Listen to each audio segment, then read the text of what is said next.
Good morning, it's day 112 and it's 5:15 and I'm hiking. Morning hours are the best. The bugs don't come out until later on, so they don't like the cool morning hours. And yesterday was really the first day where bugs were a big problem. Black flies were really swarming, and I just about pulled out my bug net. I was using spray, but I think I'm gonna have to start wearing it today and after. And the thrushes are already at it.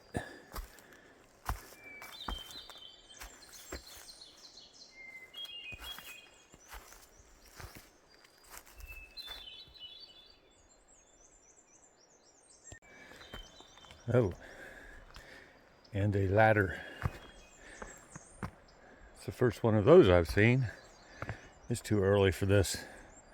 Look at that, I threw down my poles like spears. They stuck in the ground.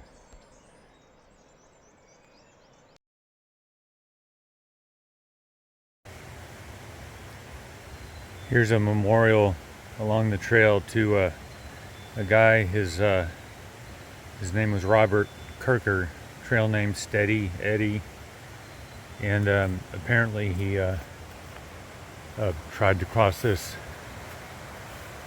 river or some river. Maybe that bridge was washed out, I'm not sure, but it was last year during the torrential rains and floods. I think somewhere around late June or maybe July of 2023. Possibly it was this creek that he tried to navigate, assuming that bridge was there. This creek would have been raging as well. I just saw my first bear, and it all happened fast, so of course you can't get video, but he was about 200 feet up the trail.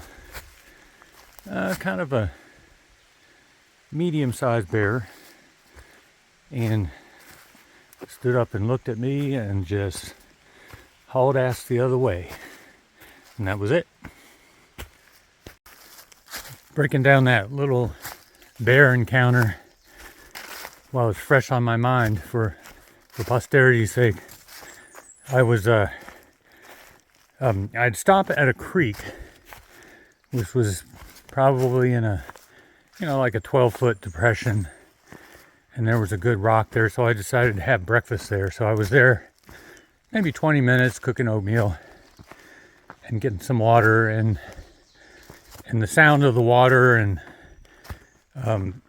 probably masked my presence. So if I was just hiking along, the bear, I'm sure, would have heard me long before I got that close. So I popped out of that, heading down the trail, and that's when I saw it. And I think we both saw each other at about the same time. And he stood up, and I stopped, and we looked at each other for about 2 seconds. And what struck me was first how incredibly midnight black they are. I mean, they're black bears, so no surprise, but just how dark, such a dark shade of black was cool. And the other thing that struck me, of course, he turned around and ran, so I didn't have time to think, oh, I should be concerned about this bear. And by the time I might have thought that, he was way off in the woods. And so what really struck me is how fast and agile they are as he sprinted away. So yeah, that was a cool encounter. I'm moving fast today. I'm getting picked up at 2,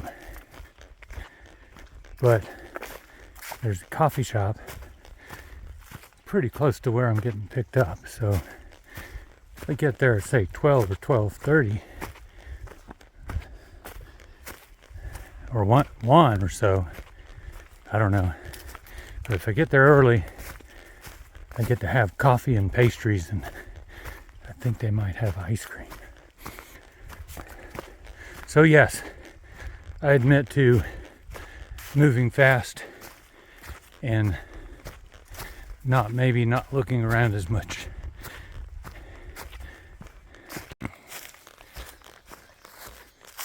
Look at this. We've got leaves. It's starting to provide some shade, which is good. Got some rain moving in. That's okay. I'm only a mile and a half from the destination. I'm going into a hostel in Woodstock. There's the road. I can smell coffee. Not really, it's a half mile away, I think. Maybe 0.4. But I'm gonna get to the road before noon, which is, I think it's between 13.5 and 14. And that just shows you, like a lot of dogs, I'm food motivated.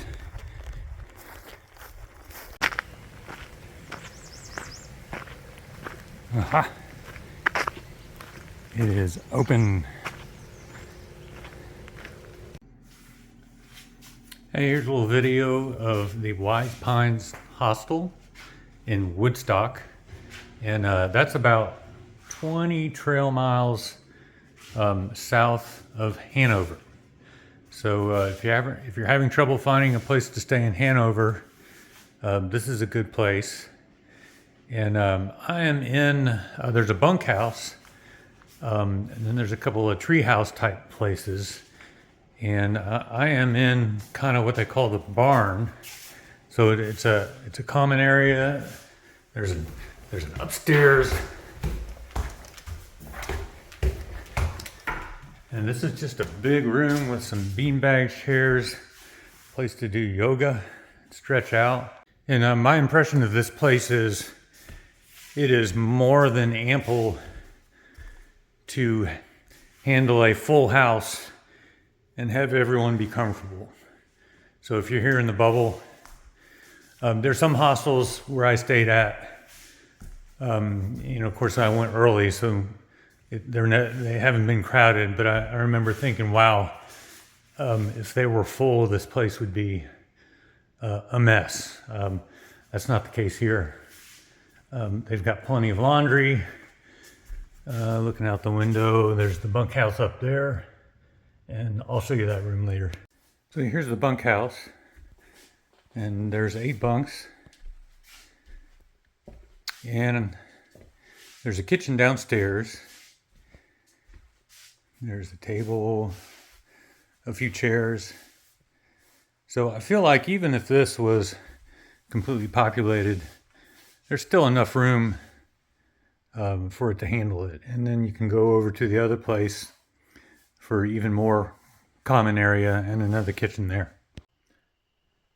Wrapping up the day, 13.5 miles hiked, so kind of a half day, and I shuttled into the hostel here. And I've been in touch with a local trail angel, Rick, who reached out to me and is helping me get some gear. My water bladder broke, and so he's going to bring it to me and also shuttle me tomorrow. Rick lives right here in Woodstock, so more about that tomorrow. So that wraps up today, and everyone have a wonderful evening.